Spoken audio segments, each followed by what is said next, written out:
আল্লাহ রসুল সাল্লাল্লাহু আলাইহি সাল্লাম একবার সাহাবায়ে কেরামদের নিয়ে খন্দক যুদ্ধ, ওই যে সালমান আল ফারসি রাদিয়াল্লাহু তাআলার পরামর্শে যে খন্দক যুদ্ধ হয়েছিল, ওই খন্দক যুদ্ধের জন্য তিনি কূপ অর্থাৎ গর্ত খনন করছিলেন।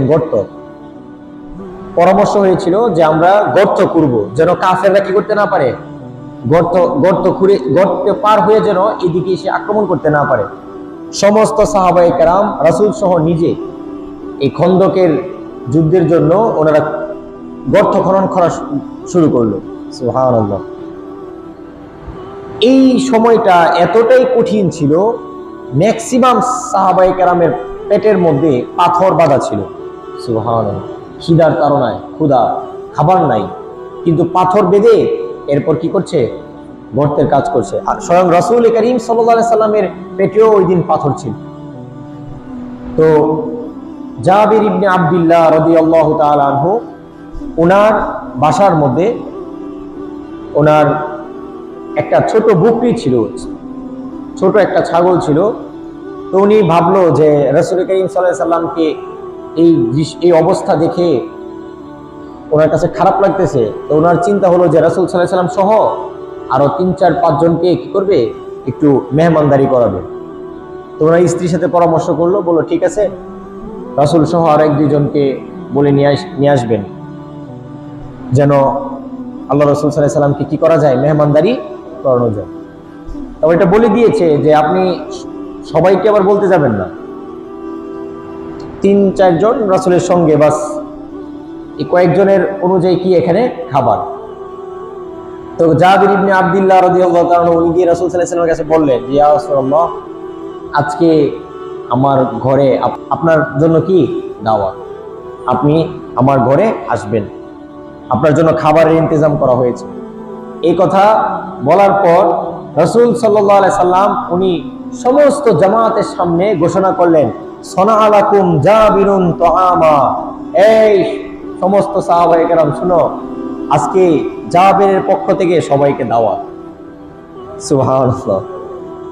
কথাটা বুঝছেন? এখন তো জাবিরের কারণে টেনশনে পড়ে গেছে।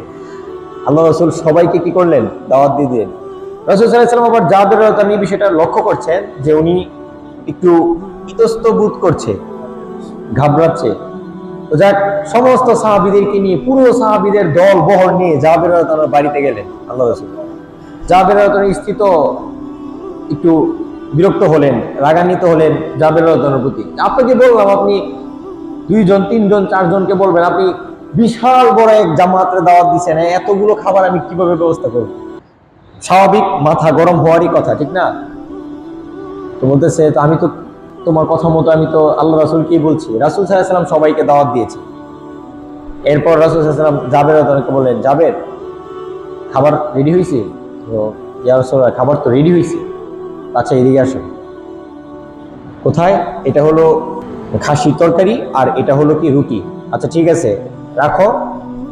পাত্রর যেই উপরের যেই ঢাকনা খুলবা না, ঢাকনা থাকো, শুধু একটু খুলে বিসমিল্লাহ বলে ডান দিক থেকে কি করো, দেওয়া শুরু করো।